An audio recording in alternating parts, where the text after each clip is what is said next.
पहला अध्याय। धृतराष्ट्र बोले, हे संजय, धर्मभूमि कुरुक्षेत्र में इकट्ठे हुए युद्ध की इच्छा वाले मेरे और पांडु के पुत्रों ने क्या किया?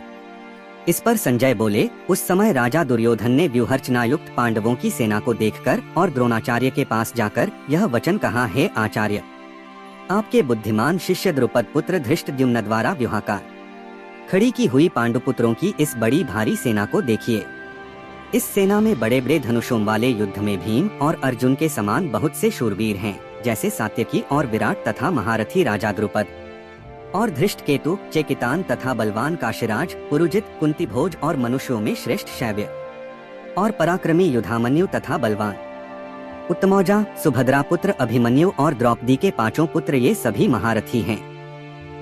हे ब्राह्मण श्रेष्ठ, हमारे पक्ष में भी जो प्रधान हैं, उनको आप समझ लीजिए। आपके जानने के लिए मेरी सेना के जो सेनापति हैं, उनको कहता हूँ।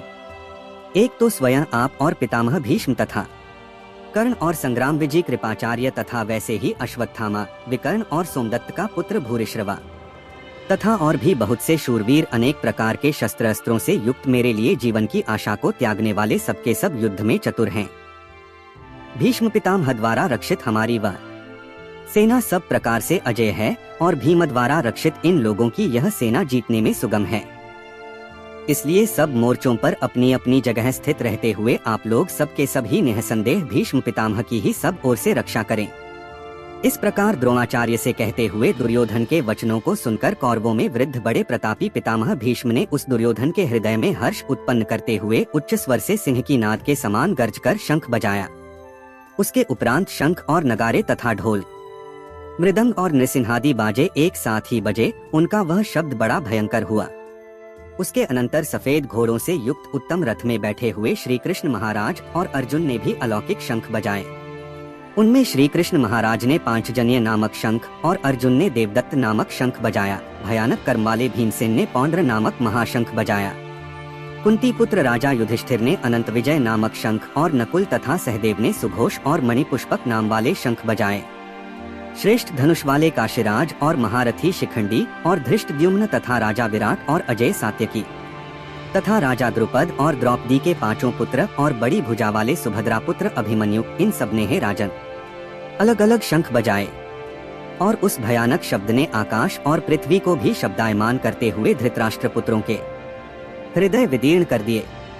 हे राजन, उसके उपरांत कपिध्वज अर्जुन ने खड़े हुए धृतराष्ट्र पुत्रों को देखकर उस शस्त्र चलने की तैयारी के समय धनुष उठाकर ऋषिकेश श्री कृष्ण महाराज से यह वचन कहा, हे अच्युत, मेरे रथ को दोनों सेनाओं के बीच में खड़ा करिए, जब तक मैं इन स्थित हुए युद्ध की कामना वालों को अच्छी प्रकार देख लूं कि इस युद्ध रूप व्यापार में मुझे किन किन के साथ युद्ध करना योग्य है।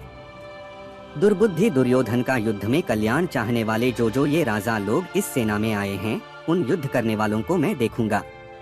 संजय बोले, हे धृतराष्ट्र, अर्जुन द्वारा इस प्रकार कहे हुए महाराज श्री कृष्णचंद्र ने दोनों सेनाओं के बीच में भीष्म और द्रोणाचार्य के सामने और संपूर्ण राजाओं के सामने उत्तम रथ को खड़ा करके ऐसे कहा कि हे पार्थ, इन इकट्ठे हुए कौरवों को देख।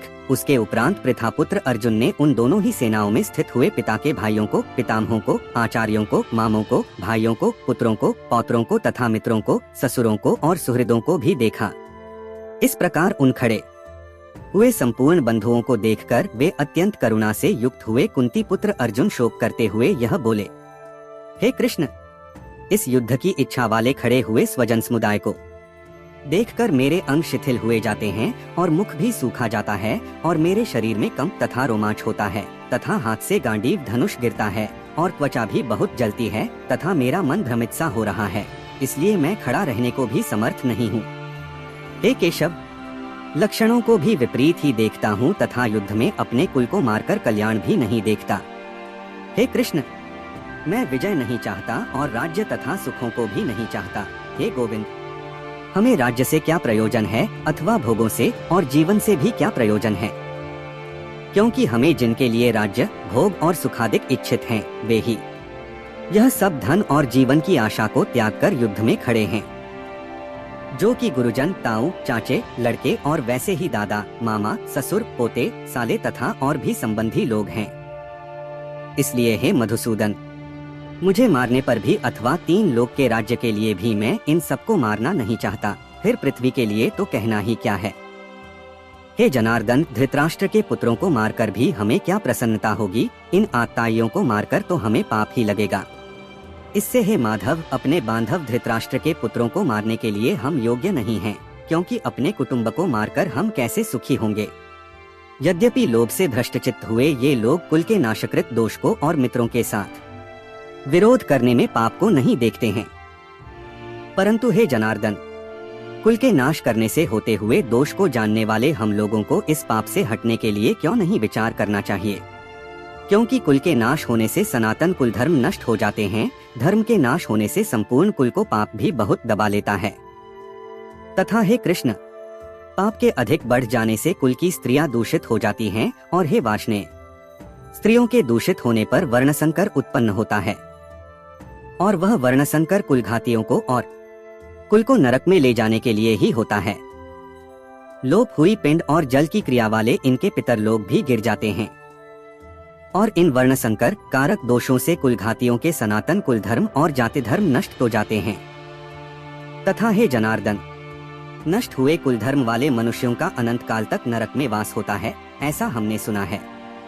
अहो, शोक है कि हम लोग बुद्धिमान होकर भी महान पाप करने को तैयार हुए हैं, जो कि राज्य और सुख के लोभ से अपने कुल को मारने के लिए उद्यत हुए हैं। यदि मुझ शस्त्ररहित न सामना करने वाले को शस्त्रधारी धृतराष्ट्र के पुत्र रण में मारें तो वह मारना भी मेरे लिए अति कल्याणकारक होगा। संजय बोले, रणभूमि में शोक से उद्विग्न मन वाले अर्जुन इस प्रकार कहकर बाण सहित धनुष को त्याग कर रथ के पिछले भाग में बैठ गए।